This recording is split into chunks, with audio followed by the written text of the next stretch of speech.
On arrive au tout dernier exercice de ce parcours, et on pourrait croire que c'est juste une formalité pour conclure. Mais en réalité, c'est bien plus que ça.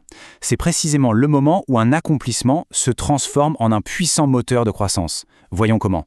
Pour tout comprendre, il faut partir de cette idée, une idée du philosophe Axel Honneth. Ce qu'il dit est fondamental. La reconnaissance, ce n'est pas un luxe, c'est un besoin humain. C'est ce qui nous permet de construire notre identité et de nous sentir vraiment acteurs de notre propre vie. Alors, concrètement, qu'est-ce que ça veut dire, la reconnaissance dans un contexte professionnel? Parce que, attention, c'est bien plus qu'un simple compliment. Oublions la petite tape dans le dos. La vraie reconnaissance, c'est un processus essentiel qui aide une personne à construire son identité professionnelle, à se dire « Ok, ma contribution a de la valeur, j'ai ma place ici ». C'est la validation de son rôle unique au sein d'une communauté. Et là, la distinction est cruciale. D'un côté, il y a la reconnaissance qu'on peut appeler instrumentale. Elle est transactionnelle, c'est un outil pour la productivité. Et de l'autre, il y a la reconnaissance authentique. Et là, ça change tout. Elle s'adresse à la personne, elle confirme sa valeur intrinsèque.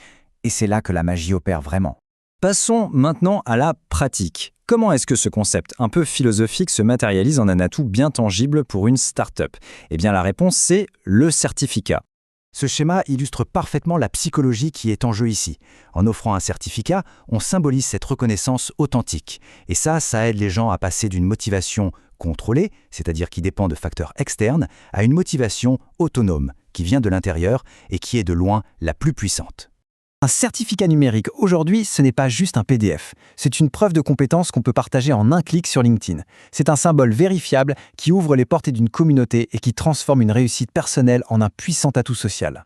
Très bien. Alors, comment on s'y prend pour construire un programme de certification qui crée ce genre de valeur, qui soit crédible et qui a un impact réel? Le processus peut se résumer en 4 grandes étapes. D'abord, on trouve le bon cadre sur une plateforme officielle comme France Compétences, qui est un peu le gardien des certifications en France.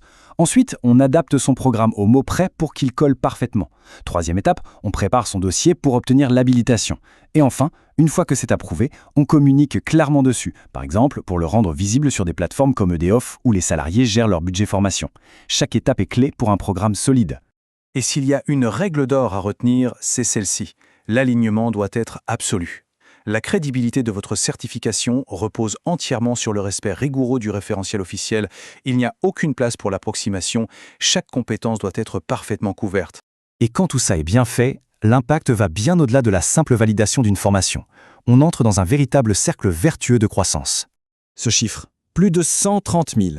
C'est le nombre de certificats numériques émis par des entreprises comme Goldcast. Elles ont transformé la simple participation à des événements en un formidable moteur de croissance. Chaque certificat qui est partagé devient une publicité pour leur marque.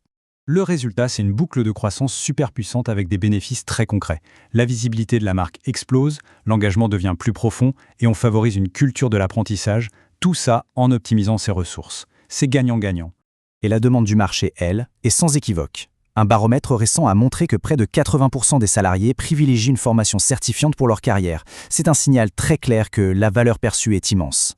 En conclusion, cet acte de certification, ce n'est pas vraiment la fin d'un parcours, c'est le début d'une communauté. C'est la transformation d'un apprentissage en une identité qu'on peut partager. La question qui se pose est donc, sommes-nous prêts à célébrer le succès des autres pour construire le nôtre ?